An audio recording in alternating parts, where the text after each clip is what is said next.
only this last year or two that I have, and at one time I couldn't talk about it, I'd break down.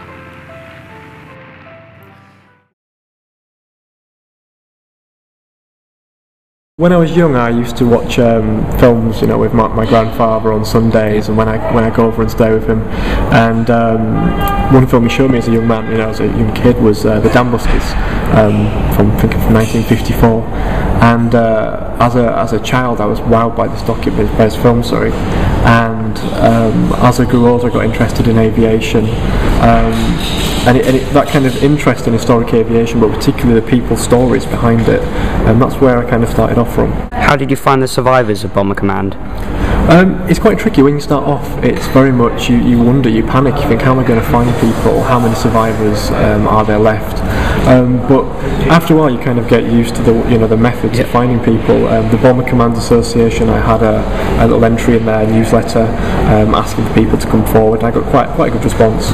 And then people say, oh, you should speak to my friend who's on my crew, or you should speak to so-and-so at this museum, and it kind of spirals from there.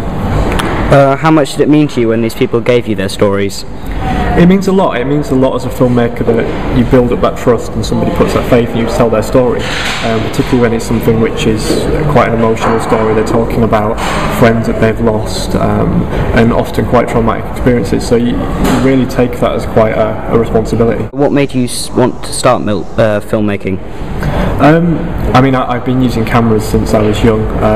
My father used to take photographs, and I picked up his camera, and it kind of went from there. And then I came to university, and I kind of moved away from photography for a while, and I picked up a film camera for the first time and kind of fell in love with the fact that there's so many different ways to tell a story in a moving image. What effect did aerial bombing have on the war?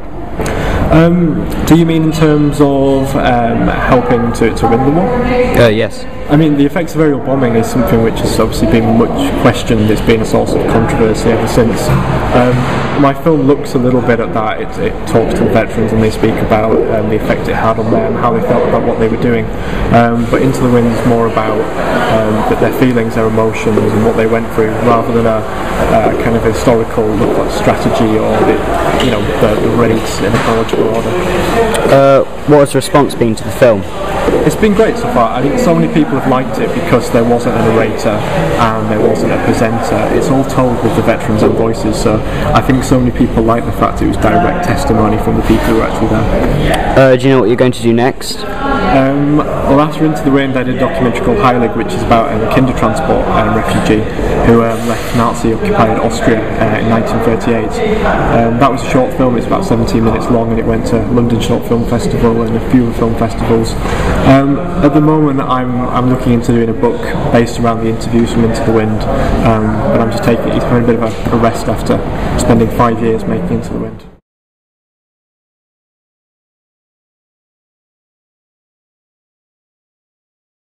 When you returned home to the airbase and some of the planes didn't return, how did you feel when you lost friends?